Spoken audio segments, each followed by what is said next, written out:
Kalau sekarang misalnya ada yang mengatakan maksa Jokowi harus tunjukkan ijazahnya, bukan cuma Jokowi nanti yang kena. Kenapa? Karena beliau sudah pernah jadi wali kota 2 kali, gubernur, dan jadi presiden. Maka semua lembaga yang meloloskan pencalonan Jokowi dari yang paling bawah bertanggung jawab. Kenapa KPUD juga meloloskan Jokowi sehingga bisa lolos menjadi calon wali kota? Dan kenapa dilantik jadi wali kota 2 kali lagi? Kenapa KPU pusat juga meloloskan Jokowi jadi capres sehingga menjadi presiden pun dilantik? Dan jangan lupa, semua partai pengusung dan pendukung seret.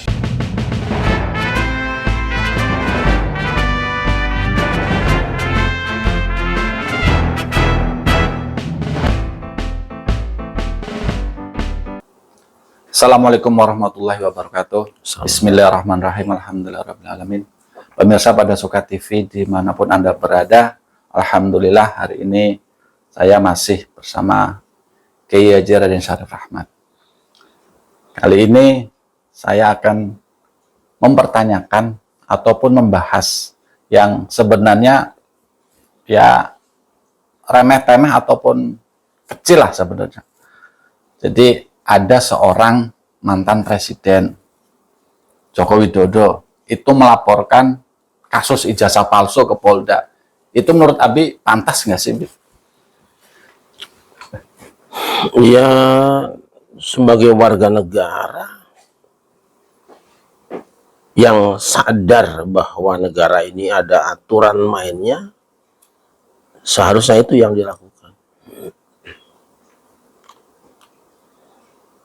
Dan itu menunjukkan kedewasaan dalam bernegara sekaligus kesabaran yang tinggi. Sebab tuduhan yang dialamatkan kepada beliau tidak tanggung-tanggung.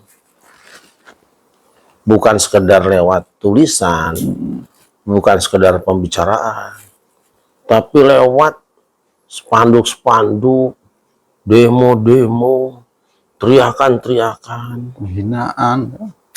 luar biasa. Jadi kalau Pak Jokowi kemudian melaporkan ini kepada pihak berwajib, ya itu menunjukkan kedewasaan beliau. Kalau tidak, beliau akan gerakan orang-orang yang pencintanya untuk melakukan gerakan fisik apa enggak, babak belur itu. Betul. Berapa orang sih? Ya. Gitu loh. Berapa orang? Jadi saya kira itu yang harus beliau lakukan supaya tidak terjadi chaos, tidak terjadi anarkis. Kalau beliau mengatakan saya tidak terima, lalu mengatakan para pendukungku atau keluargaku kok kalian diam saja, itu bisa ramai. Dan saya kira itu menjadi tidak baik lah. Berarti diambil oleh Jokowi sudah tepat ya, Bi? Sudah tepat. Warga negara bersamaan kedudukannya di mata hukum toh. Ya. Itu yang memang seharusnya dilakukan gitu. Tapi apakah ada yang berkomentar, udah tunjukin aja ijazahnya gitu. Itu gimana, Bi? Memang apa haknya orang minta-minta ijazah orang? Apa haknya? Sampai ada gerakan, ayo tunjukkan ijazahmu, ya gitu. Sampai seperti itu kan membuat keresahan dan kegaduhan di masyarakat. Loh, Itu dengan menunjukkan ijazah itu untuk apa? Tanya, untuk apa? Memang Jokowi mau daftar kerja ke dia? Mau lamar pekerjaan? Memang dia siapa? tuh. Atasannya bukan. Ya bukan siapa-siapa bahkan. Gitu loh. Nah, satu-satunya yang paling pas itu adalah yang melaporkan. Memang ada hukum yang melarang Jokowi tidak menunjukkan barang buktinya, jasanya. Ya. Nah, ada. Sama dengan rekening-rekening saya, masa orang mau lihat maksa? Betul. Urusannya apa nih rekening saya kok? Ada atau tidak ada duitnya, terserah saya. Lah kamu mau apa ikut-ikutan? Gitu loh. Berarti sebenarnya lebih ke yang menuduh ini lebih ke kebencian sebenarnya. Lah ya namanya musim politik. Musim politik semuanya pakai politik. Kacamatanya kacamata politik. Ini kan ekses pilpres yang nggak selesai-selesai. Kan seperti saya katakan kemarin. Saya sebenarnya tidak terlalu memikirkan atau tidak terlalu peduli dengan urusan ijazah ini. Oh, Jokowi udah selesai. Ya. Sudah selesai, kemudian juga masyarakat juga sudah menikmati hasilnya. Bahwa ada orang-orang yang mungkin mengatakan Jokowi gagal, ya bisa jadi karena munafik, atau bisa jadi karena dia di rumah terus, karena sakit keras bertahun-tahun, sehingga tidak pernah melihat ada jalan baru, kan? Ya, nggak apa-apa, biasa saja. Nah, kalau sekarang misalnya ada yang mengatakan maksa Jokowi harus tunjukkan ijazahnya, Ya. bukan cuma Jokowi nanti yang kena. Kenapa? Karena beliau sudah pernah jadi wali kota 2 kali, gubernur, dan jadi presiden. Maka semua lembaga yang meloloskan pencalonan Jokowi dari yang paling bawah bertanggung jawab. Harus itu. Loh iya, itu konsekuensinya. Nanti paksa tanya, kenapa kelurahan kok memberikan surat keterangan kelakuan baik sehingga Jokowi mencalonkan menjadi Wali kota. Kenapa KPUD juga meloloskan Jokowi sehingga bisa lolos menjadi calon wali kota? Dan kenapa dilantik jadi wali kota 2 kali lagi? Ya. Kemudian juga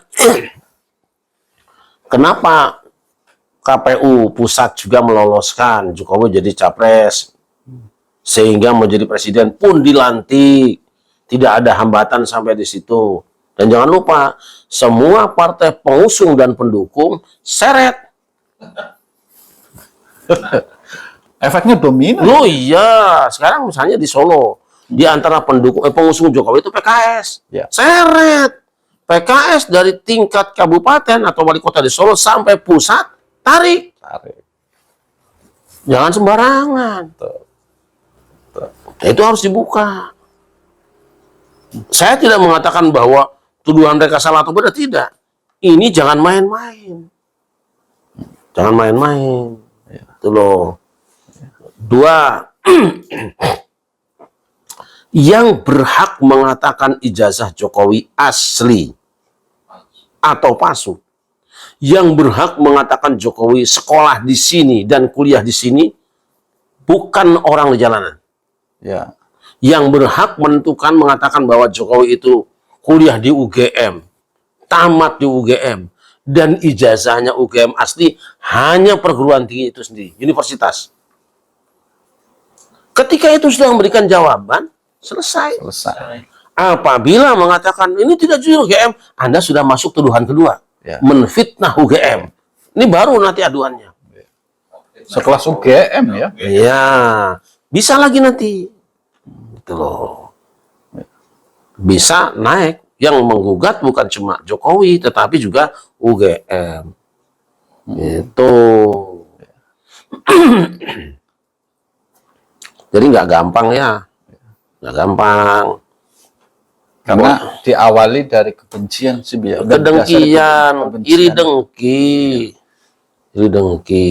Gitu. Untuk menghilangkan kebencian itu terhadap seseorang itu bagaimana sih?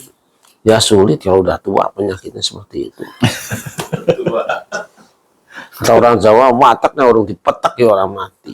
Watak orang dipetak. Iya. Nah, itu nanti diterjemahkan sendiri ya. Di luar orang Jawa mungkin bisa cari lah di Google. Watak orang dipetak nggak mati ya.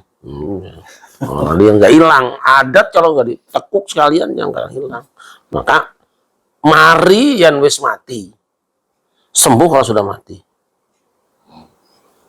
Kenapa ya? Iri itu berat sekali. Karena apa? Iyakumul hasada fa inna hasada yakul hasanat kama takul naru hatab. Hindari olehmu iri dengki, karena iri dengki itu makan semua kebaikan, segala kebaikan. Sebagaimana api membakar kayu bakar. Ini maknanya bisa dua. Satu, orang yang punya iri dengki itu, jika dia pernah melakukan kebaikan, maka pahala kebaikan itu akan habis oleh iri dengki. Yang kedua, kalau orang punya iri dengki, melihat orang lain berbuat baik kayak apapun, kalau dasarnya iri, ya dianggap gak ada. Betul. Nah itu, dia akan kehilangan pahala dari ibadahnya selama ini, sekaligus dia juga akan tutup mata terhadap kebaikan orang lain. Itu iri dengki kayak gitu bahayanya. Seperti api yang melahap kayu bakar sampai habis. Kalau belum habis ya nggak akan berhenti. Nah itu loh, ditambah lagi ada tiupan angin fitnah, kan tambah besar. Itu aja. Jadi masyarakat harus cerdas ya, menangkap fenomena-fenomena politik yang sebenarnya ringan sih ya. Ya UGM aja ditanyakan. UGM sudah jelas mengatakan bahwa Jokowi ini alumni. Mau percaya sama siapa? Sekelas UGM loh ya. Sekelas UGM. Tapi kalau memang sekali lagi kalau udah memang benci dan iri dengki ya susah. Kalau saya begini maunya, jika perlu, apabila ada alumni satu perguruan tinggi, tapi punya perilaku yang tidak mencerminkan sarjana, cabut aja ijazahnya, batalkan aja gelarnya. Harus ada peraturan itu. Kalau ada orang ngaku alumni UGM, kemudian dia malah mengolok-olok kampusnya sendiri, cabut. Itu aja. Harusnya ini perlu dikaji ya. Iya. Iya. Padahal mereka kan alumni UGM. Iya. Menginjak-injak kehormatan satu kampus. Yang jadi masalah, bukan masalah ya. Kenapa ya saya jadi bertanya sendiri. Padahal kan masuk UGM alumni kan banyak sekali. Kenapa kok banyak yang diam gitu loh? Apakah kebenaran itu harus diam gitu loh? Memangnya orang semuanya mau mengutin sampah di jalan? Sampah kok dipungutin buat apa? Ya, paham. Itu aja. Sampah. Sampah ya. Iya, sampah. Itu apa? Itu loh. Jadi mungkin pesan Abi untuk masalah yang seperti ini yang remeh tapi jadi isu nasional yang bergelinding itu apa? Bagaimana? Pesannya apa, Abi? Ya, kita telah melakukan dosa jariah. Allah. Dosa yang banyak, dosa yang panjang, yang mungkin tidak bisa disembuhkan, tidak bisa dibersihkan dengan mudah. Kemudian kepada warga negara Indonesia, ingat-ingat ya, Al-Quran berpesan, kalau ada orang fasik membawa berita, tabayun dulu, tasabut dulu, klarifikasi, konfirmasi. Itu penting. Supaya apa? Supaya tidak menyesal nanti karena telah menimpakan keburukan pada orang lain atas dasar kebodohan kita. Jangan setiap postingan orang dipercaya. Ujung-ujungnya begitu diseret ke hukum, ya yang salah bukan saya, tapi yang posting itu. Yang pertama. Itu makanya jadi orang itu ya jangan percayaan. Tapi di atas semuanya jangan punya hobi mencari kesalahan orang itu. Jangan punya keahlian membenci orang, jangan. Tuh. Sebab zaman sekarang itu semuanya terbuka. Semuanya orang melihat, baik dan buruk yang kita lemparkan akan diterima dan direspon oleh orang yang sangat banyak. Jangan kita menjadi fitnah di tengah kehidupan, menjadi pembawa kekacauan di tengah kehidupan. Sekali-kali memberikan manfaat yang baiklah untuk orang lain. Coba ajari, kalau punya ilmu ya ajarkan pada orang lain. Bukan pengetahuanmu digunakan untuk menyakiti orang lain. Kan ironis kalau ada seorang dokter, seorang profesor, tapi perilakunya kekanak-kanakan gitu. Ya. Itu ya, jadi sayang sekali. Makanya saya bilang tadi, mungkin negara perlu membuat peraturan bahwa apabila seorang doktor atau profesor perilakunya tidak mencerminkan gelarnya, cabut. Itu saya kira perlu dipertimbangkan itu. Insya Allah orang pada mikir gitu. Malu kita menyaksikannya kok. Ya. Malu. Tontonan dunia masa hanya sebatas ijazah. Sebatas ijazah. Nah, baik. Ya kemudian gini, seperti saya katakan ya, kemunculan Adam itu dari awalnya sudah tidak menyenangkan dari iblis, ya kan? Iblis kan akhirnya kalah toh. Ya. Nah, ketika Adam dalam tanda petik berkuasa, yang dicari hanya kejatuhannya oleh iblis. Segala cara, pura-puralah konstitusi. Dia sendiri nggak pernah ngurusin konstitusi kok. Nah, ketika Adam sudah jatuh, apa selesai? Belum. Anaknya juga diganggu nanti.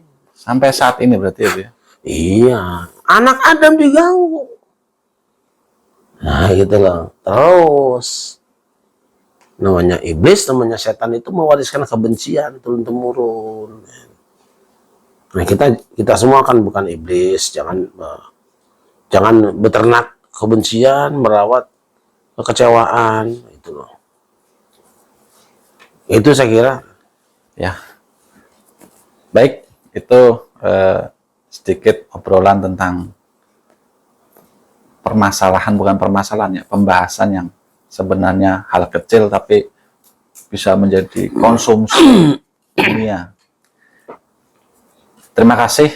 Hasbunallahu wa ni'mal wakil. Assalamualaikum warahmatullahi wabarakatuh. Assalamualaikum.